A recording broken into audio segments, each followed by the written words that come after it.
When Cook and the first European explorers and settlers came to Aotearoa, they found a wild, untamed country, and in the span of just a few short generations transformed it into a productive agricultural powerhouse.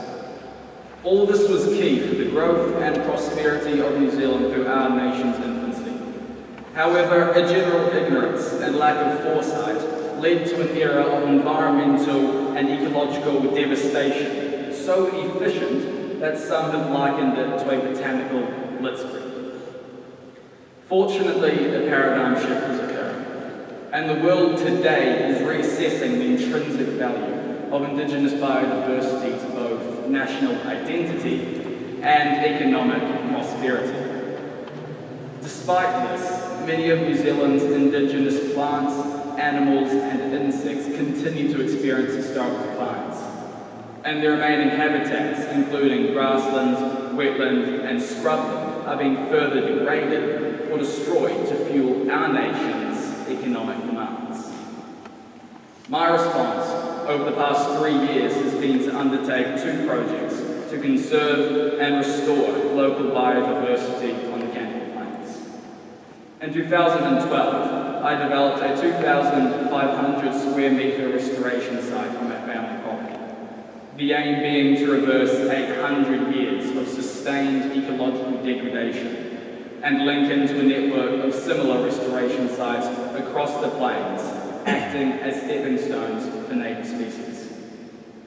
Then, 2 years ago, it became apparent to me that not enough was being done to protect one of the Canterbury Plains' last biodiversity hotspots, the semi-natural grasslands of the mid-Waimakariri floodplain.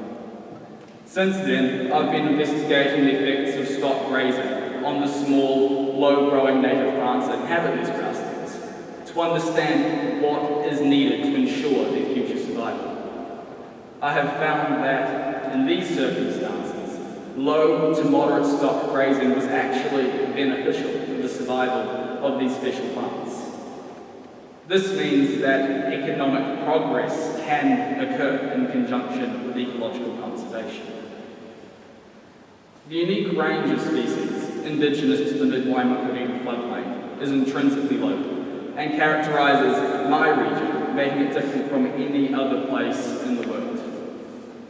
I've taken local people who have lived in this region for years out to these apparently ordinary grasslands and shared their excitement as they also learn what makes their home unique and special. Most of these people did not understand that biodiversity is not just something that's locked away in national parks. It's all around us. It's a native tree concealed, it's a native mistletoe concealed in a tree, a stand of kahikatea behind a wall of willow, and even tiny native plants hiding in your lawn. The distinct plethora of native species all contributing to your local identity, your tūranga waiwai, and ultimately our national identity. While my grazing investigation and restoration site may help a handful of native species, thousands more remain in New Zealand on the track to almost inevitable extinction. What actions we all take today will determine the fate of these species for future generations of New Zealanders.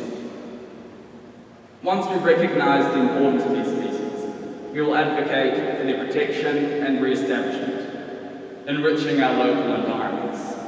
This is one of my greatest aspirations for all New Zealanders, and it is one that will instigate a new era for our nation.